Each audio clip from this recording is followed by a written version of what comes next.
Today's single video review comes from Margaret Pinard's book, DULCI'S Legacy. Margaret Pinard is a booktuber, and you should definitely check out her channel.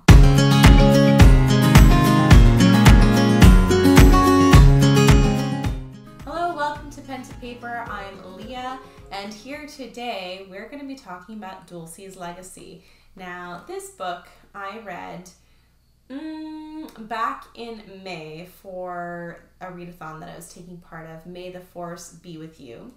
And I also buddy read this with Berna's book adventures, which I'll link up here below. Today, I'm finally reviewing it. Margaret, you wrote a book that was truly memorable and just enjoyable overall, kind of like a comfy teen read. I'm going to tell you a little bit of the story for those of you who haven't read it or heard of it. Dulcie Wazelle is a 13-year-old who is starting high school, and she is going there with her best friend Mayron. Mayron has an older brother, Jesse, and Dulcie is just excited to start this teen year, hoping to catch maybe the new jock's heart, Finn. However, things don't really work out the way that she's hoping to, because when she wants to start a Celtic drum band in class practice, she gets transported by the beating of the drums to a vision that is disturbing to her, and she is put on a path to figure out what these visions mean and how they can influence her best friend's family and their future. So that is all I'm saying about the book in terms of synopsis. I don't want to reveal too much, but I do want to share some things that I really enjoyed about this book. First of all, Dulcie is a very likable teen character. I find teen characters can be very tricky. They're either very annoying or very immature.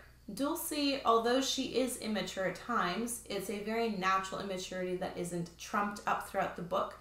And I love that she's very compassionate toward those around her, and she's very determined to help her best friend.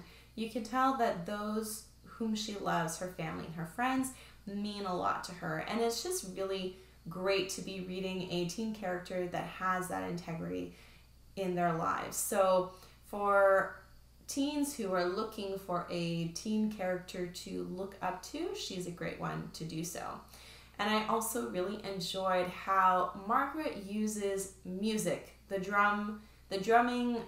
beating of the drums, to transport her to this magical alternate universe visions.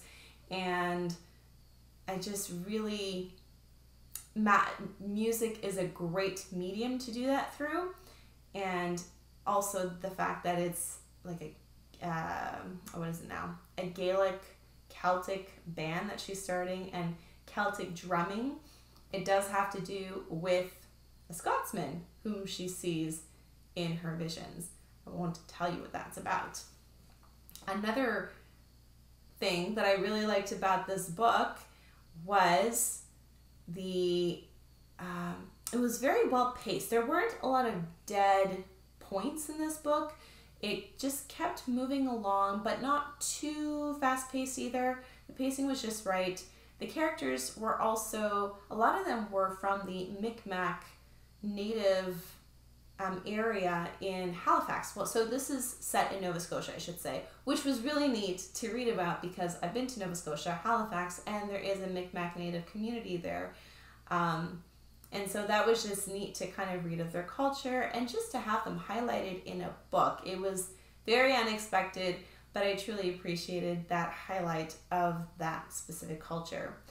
There were maybe, I would say the one thing that I felt didn't need to be, it kind of just seemed that it was done because, well, this is how all teen books end. But she does get together with a certain character at the end that I just didn't feel was necessary. It almost kind of took away from the resolution at the end, which was more important than that getting together with that certain character, it was okay. It didn't need to be there, and I wasn't a whole fan of those two characters getting together in that way. What I did like was when she does catch the eye of the jock Finn, they do try out the relationship a little bit, but definitely is very obvious that they are good friends and then they work well as a team, which is really nice to see that play out in a book, because most of the time, especially in a YA fantasy or any kind of YA book, there's a mosquito. Any male protagonist with a female protagonist in the book, you're usually either rooting to get together or they eventually do end up getting together at some point, but it was just nice to see that friendship play out. And also her friendship with Mayron, her female friend. So lots of great friendship and just YA discovery about herself, about the culture around her. And the best part of this book was definitely the suspense. When she gets transported to the vision, she sees it play out from a certain perspective, and that perspective that she has about this vision really does affect the way that she views ancestors, certain people's ancestors, and what could have happened. But then you get to this part where it just kind of blows you away from whatever her perspective was, and it really, not everything is as it seems. So that was really well done and interesting. Margaret, you have done an excellent job with this book. I believe I gave it 4.5 stars.